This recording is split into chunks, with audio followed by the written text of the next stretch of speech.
Welcome to a new video. So we are July 9th, and I am in the midst of trying to rock and roll, get some more deals, man. As I always am, saying the same things, right? But that's what I do. My life's consistent. It's the same stuff over and over. My day-to-day basis is gym, work, yeah, that. So anywho, I'm about to go check out this house. So here's the house. I'm meeting somebody here at 11. It is now 10:49, and so I'm meeting them here. They apparently are on the deed with the mom, and they want to sell it just because mom's not doing too well. So I feel for them. I'm gonna try to see what we can do. They got a new roof put on. It's right next to these tennis courts over here, which I don't really like that because those look like crap. But you know what's crazy I want to talk about? I was listening to this conversation with Elon, so this is a random podcast, but this one here, he's just kind of yapping with Y Combinator.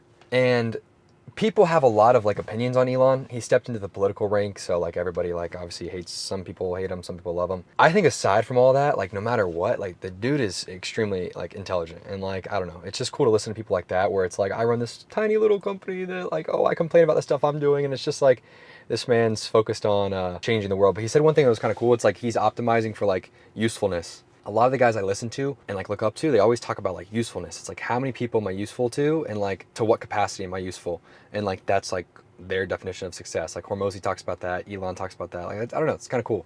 Something to think about. So anyways, I need to be useful today and try to get some houses, help people out. So as of right now, today is a Wednesday, and so I'm starting off looking at this house. I'm gonna go back. I need to try to work on making a few other offers. I'm negotiating on a deal with a food truck. I really hope I'm gonna get that. It's like I need to buy a house and the food truck. But yeah, I'll take you guys along and kind of show you what's going on. All right, so it is mid-July now, and so far with Arena this month, well, first off, back up. I did like a review for the past, the first half of the year, and I've made a decent amount of money net-wise, but revenue-wise, like total in general, we're not where we want to be. We're behind on numbers. So I need to crank a few things up. Number one, I need to increase marketing. And then number two, I need to get a few more flips, which is hard in this market. But I was talking to a group of guys that I'm in a mastermind with, or meeting, I guess we talk about, like we meet monthly. And we were talking about just pretty much a couple of like the core things that we got on there. We're talking about like, hey, here are numbers.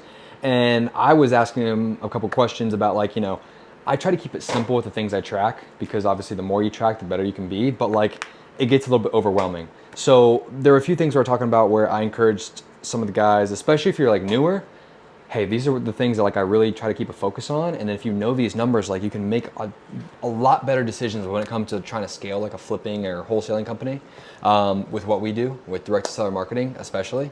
So we were talking about that, and I kind of want to break down like what we were talking about. I'm going to do it on a whiteboard here in a second. But the cool thing I'm excited for is there's this house that I'm buying that finally is in probate. It's a flip I was buying. And what's cool about this one, which I'm gonna talk a lot about it as we kind of get there, but essentially it was gonna be a normal flip, a really good one, but instead of flipping it, I'm gonna end up keeping it for myself for a personal property. So it is in Winter Garden, Florida, right by Plant Street, if you guys are familiar with that. So I'm excited for that one. You can kind of like ride my golf cart around to the areas and stuff like that. So I'm excited. Yeah, that's I want to kind of bust out the whiteboard real quick and kind of break down some of these things I was talking about. I think they'd be kind of helpful, and it just honestly, selfishly, it's helpful for me just to kind of articulate my thoughts. So here goes. All right, so preface this by saying if I was newer and you don't track numbers, or you are doing this business but like you want to try to simplify things and just have like an emphasis on tracking a few numbers, these are the things I would focus on. So number one, the biggest thing I always like to think about is how many leads do we get, and how many of those leads does it take to get an appointment? So what I mean by that is I'm focusing on like in-person appointments. I call up, somebody comes in, this is mostly for inbound marketing, but it can be for outbound too, right? Like, so when you define a lead, I'm saying somebody that has engaged with my marketing, that has a house and is willing to sell. So that's the definition of a lead for me. So like I do inbound stuff only. If you're doing outbound, same thing, right? Essentially you can come up with your definition of a lead. How many of those does it take to get an appointment? The way I book an appointment is, like I said, if they're ready, willing, and able to sell, we book an appointment, okay? So how many of those does it take to get an appointment? The reason that you kind of want to track that is because this determines the quality of your lead source, and it's kind of good to make sure that there's no gaps, and you kind of know exactly how many it takes just for your salesperson or yourself to get out there. So if I want to go on this many appointments a week, I need this many leads. Simple. How many appointments does it take to get a contract? I could be skipping over a few parts. If you get like granular, there's a couple things you can track in between this. Quality leads, right? And then talk time, and then are we setting appointments, and then appointments attended, so on and so forth. Long story short, how many appointments, we're gonna skip that. We're trying to keep this simple for right now. How many appointments does it take for you to get a contract? I'm gonna tell you, industry average, you should be like 1 in 4 to 1 in 5. So what I mean by that is for every 4 appointments or 5 appointments you go on, you should be getting a contract. Industry standard, okay? That's what I would aim for. That's like the golden rule of thumb. Leads to appointment, like this changes depending on the lead source, so I'm not gonna even give you a golden standard for that because it depends on the marketing source. But this is pretty applicable for you guys and for myself, right? It's like for every 4 appointments I go on, I should be getting a deal, all right? Or contract, excuse me. So that's important. Next thing I like to look at, I'm skipping around to keep this simple. I personally, because of the type of operation I like to run, how many leads does it take for me to get a deal? Once again, there's a lot more things we can track here. You know, you can start talking about, okay, contract to how many people fall, how many of those fall out, how many of these, or whatever the case may be, right?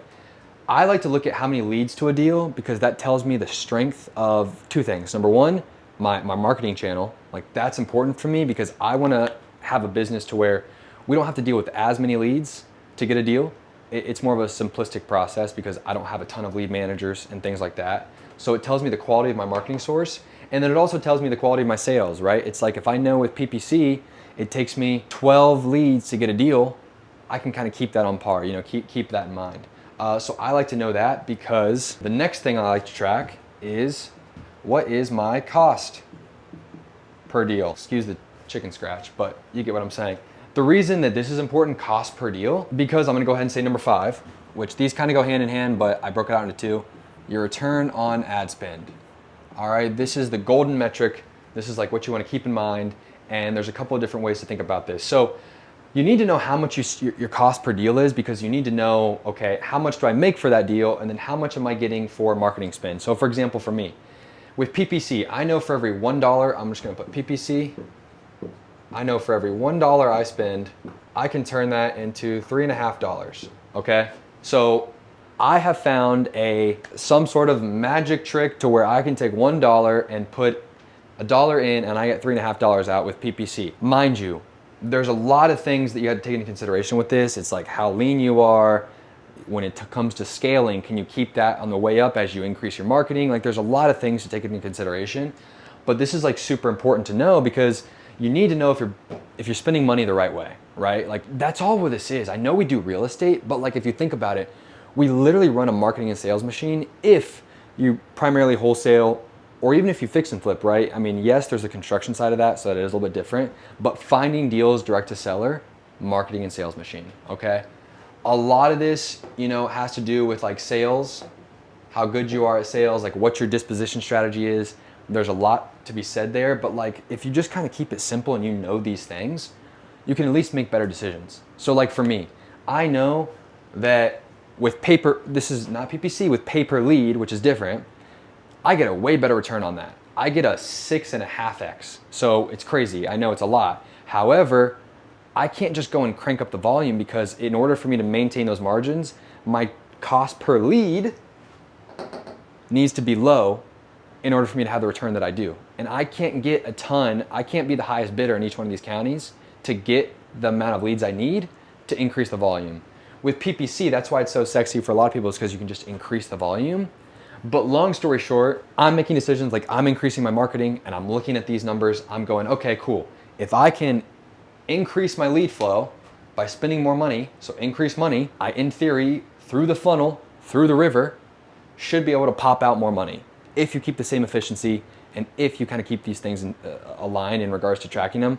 But that's my little spiel on like just a few important things to track. If you don't know these numbers, if I can't just come up to you on the side of the street and say, hey, what's your X out of these numbers, then I don't know what you're doing. So you guys remember how I was telling you a little bit earlier that I'm buying a house that I'm gonna flip, but I'm gonna end up keeping it. Well, I'm here in Winter Garden and I wanted to kind of show you the house real quick. There's somebody in it, so I'm not gonna go inside, but here is the house. All right, so here it is in all of its glory. There it is, it needs a lot of work. I mean, look at the side there. Good Lord have mercy. Can you see back there? Bunch of crap. So I'm gonna need to pretty much redo everything. It's in the midst of probate right now, but it's a really good area. The neighborhood's really nice, and there's like a trail right outside. I'm excited because I could have like a blank slate, right? So I'm gonna pretty much redo everything, and I think it just makes sense, you know, to kind of keep it because I mean I need to move now anyways, so it'll be cool to kind of have like a fresh start. But I'm excited for that one. It'll take a while. I'm buying it probably. We're in mid-July. I'll probably buy it like early to mid-August, and then be done in like 45 days. So we're probably looking at like September. All right, so I eat Chipotle every single day. Just because I like routine, I like the same things, and it's good. So there's that. But we just got back from that.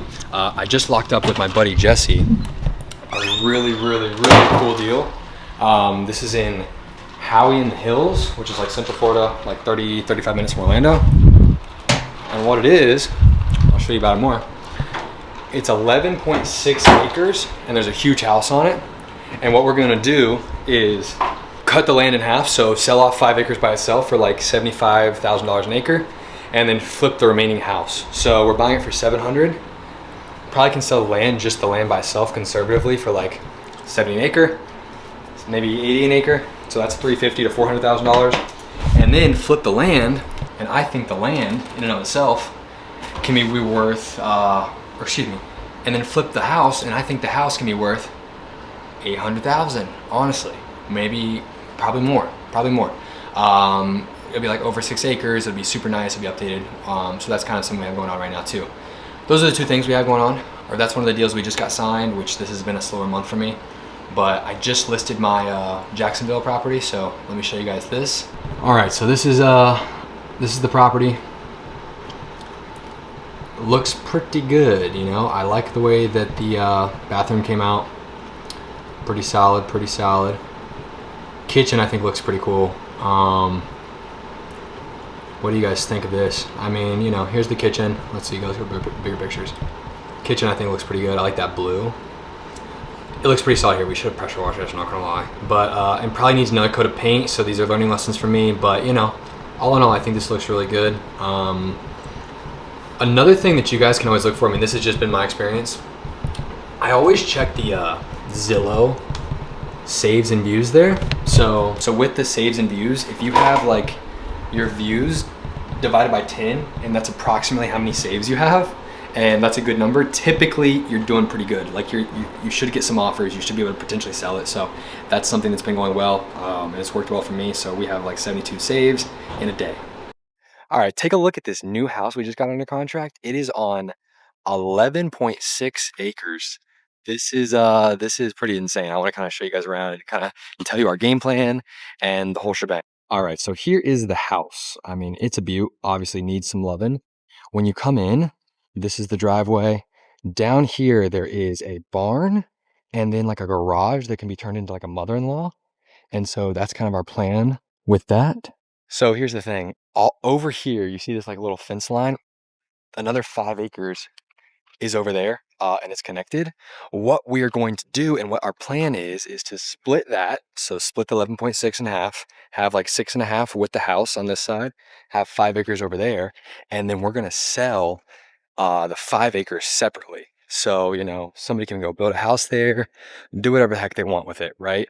It's a lot. You know, this is 11.6 acres. A lot of the lots over here, the minimum you can do is 5 acres. If it was less, we'd chop them up into more. But obviously 5 acres is the minimum. So here is the back on the other side. So, but yeah, I mean, we have the neighbor letting his cows kind of like roam around and whatnot. This is the one area that's a little bit weird underneath here, but she used to have kids that would play, the owner. And like there's like some little sand spots we have to take care of and whatnot. But I am excited. So here is the front. It's a like 3 or almost 4 car garage. And it's a big house, man. It's a really big house. So it's gonna be sit on 6.5 acres. It's like 3,000 square feet. Plus it has the barn. Plus it has the mother-in-law, which I can kind of show you guys a little bit better now. So this part is what we're gonna be able to turn into a mother-in-law. And then this other part is just kind of like the little stall slash barn area. So the neighbor across the street literally just built this home, which is like super nice. And so There's a lot of options out here. It's a really cool area. Here's what the home looks like driving up. I mean, it can look really cool once it's like obviously redone, but it's gonna need like 150 grand. So there's that. So I'll preface this by saying we're like 30 to 45 minutes outside of Orlando in Howie in the Hills. Let me tell you this, it is very hard to find anything over like 5 acres anywhere close to Orlando. So like a lot of people want that. And you know, 5 acres you can live on, it's like livable. And it is it's kind of a hot commodity. So that's why we're really excited to be able to kind of like throw this, split it up. We're throwing around the idea of just like building a house over there, but that's a little bit above my pay grade. I mean, I'll be so real with you. So is this house flip, like this is a big boy, but I'm so excited. I can't even get in right now. I had to come drop off a lockbox, but I'll show you guys in future videos and stuff. We'll break down everything and kind of show you from start to finish like the whole game plan, which I am really excited about. And I'll talk about numbers and all that. All right, so that's it for this video. If I can ever help, if there's anyone in Central Florida, if there's anything I can assist with, like any questions you have about like wholesaling, flipping, whatever the case may be, investing, hit me up. You can give me a follow like on Instagram. I think it's just like _Cameron_more, whatever the case may be. But yeah, if I can help out in any way, let me know. I'm just rocking and rolling, man. We're trying to do our thing. You know, we're smooth sailing right now, looking to scale up a little bit. And I'll keep you guys posted with everything we do. Got some deals in the pipeline, got some cool stuff coming up that I want to document and show. So I'm excited. So peace.